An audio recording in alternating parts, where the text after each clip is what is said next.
Ce match de Borgo, pour moi, effectif complet ou pas au complet, est le plus compliqué, le plus dangereux. On sort de 2 matchs de victoire intéressantes. Et de recevoir Borgo et enchaîner cette passe de 3, on n'a jamais réussi depuis le début de saison. C'est toujours difficile. Et il y a toujours la crainte d'un relâchement. Et ce relâchement, je ne l'ai pas senti, mais j'en profite aussi, je vais encore le redire, mais on n'a pas le droit de laisser la place à la satisfaction, au relâchement. Aujourd'hui, il faut que... On est en mission, la mission, on ne l'a pas encore atteinte. Donc, mission de maintien. Oui, ouais. Toujours. Et il est important de gagner ce match pour toutes ces raisons, de maintien, de gagner ce match en ayant une équipe pas au complet en tous les cas. Et ça, c'est important de montrer des choses, de faire des choses positives dans ces moments-là.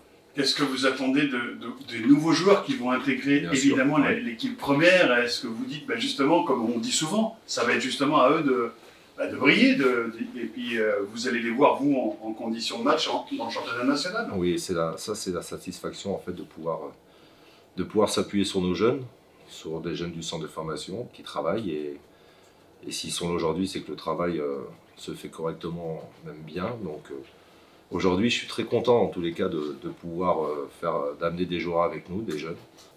Comme je leur ai dit, il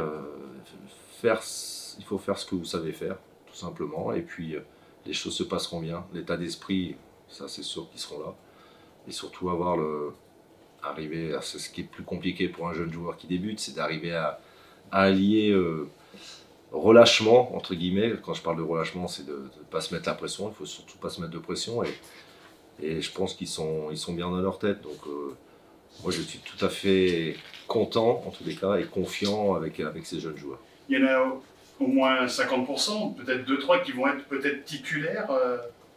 Oui, il y en a au moins 2 qui débuteront le match. Donc eux doivent être excités, mais moi je suis très excité aussi à l'idée de voir ces jeunes joueurs se fondre dans notre collectif. Et puis le rôle des plus anciens va être aussi important pour bien les encadrer, bien les guider. Ça c'est aussi très important. C'est quoi les risques justement avec ces jeunes-là, s'il y a des risques? Les risques, il n'y a pas plus de risques avec un autre joueur, parce qu'on a pu le voir en début de saison, on a fait des erreurs qu'on ne devrait pas faire, et donc tous les joueurs peuvent faire des erreurs ou quoi que ce soit. Donc non, moi aujourd'hui il n'y a pas de risque pour moi. En fait, la seule inquiétude que je peux avoir, c'est le liant simplement, peut-être dans la circulation du ballon et dans les connexions, parce que même si certains travaillent avec nous depuis pas mal de temps, sur les séances veille de match où il y a beaucoup de sens tactique, ils n'ont pas toujours été là. Donc on a travaillé cette semaine, j'espère que le temps aura suffi pour que tout soit bien assimilé, mais j'ai aucun doute. Après, c'est entre assimiler et puis mettre en action, il y a toujours une différence, mais non, c'est la seule inquiétude que je peux avoir en tout cas. Et tu as commencé à anticiper ça il y a longtemps, parce que tu savais qu'il y avait les sélections qui arrivaient de toute façon. Oui, alors on a anticipé, comme on peut anticiper, parce que les semaines vont très vite, et puis quand on prépare un match, j'aime quand même vite préparer mon équipe dans la semaine. Et les essais se font pas pour 15 jours à l'avance en fait. Donc sur des associations, bien sûr, on voit des choses depuis un moment, mais après il y a il y a l'aspect du moment, la forme du joueur du moment, et il y a beaucoup de choses qui rentrent en ligne de compte. Après, l'anticipation a été faite, je savais ce qu'on pourrait avoir besoin de faire demain, mais c'était plus préparé dans ma tête, et ça s'est plus préparé cette semaine sur le terrain.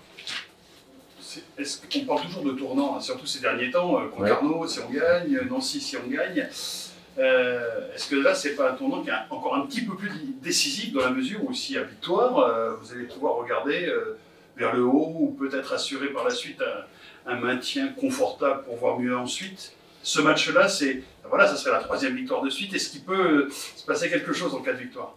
Alors c'est marrant. parler de tournant, mais c'est exactement ce que j'ai dit à mes joueurs la semaine dernière avant le match. J'ai dit qu'on attaquait un tournant. Donc on est rentré dans le tournant positivement. Si on a eu aussi bien ce virage, cette fin de virage, c'est sûr qu'on peut avoir des portes peuvent s'ouvrir, en tous les cas des perspectives. Maintenant, la première perspective que s'ouvrira, ça sera on se rapprochera beaucoup de notre objectif, beaucoup, bien. Et puis après, on verra par la suite, mais c'est vrai que c'est un fin de virage qui est important. Et pourquoi ces deux matchs-là, c'est juste parce que le nombre de points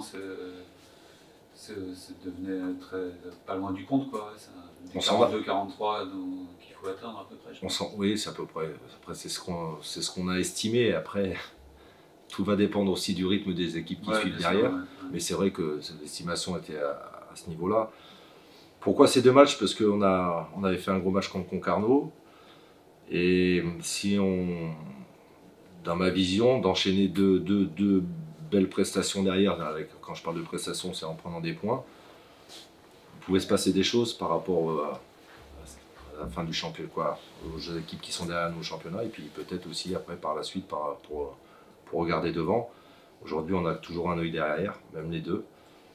Et puis, je pense que si on arrive à négocier cette fin de virage correctement, on pourra peut-être commencer à mettre un œil devant.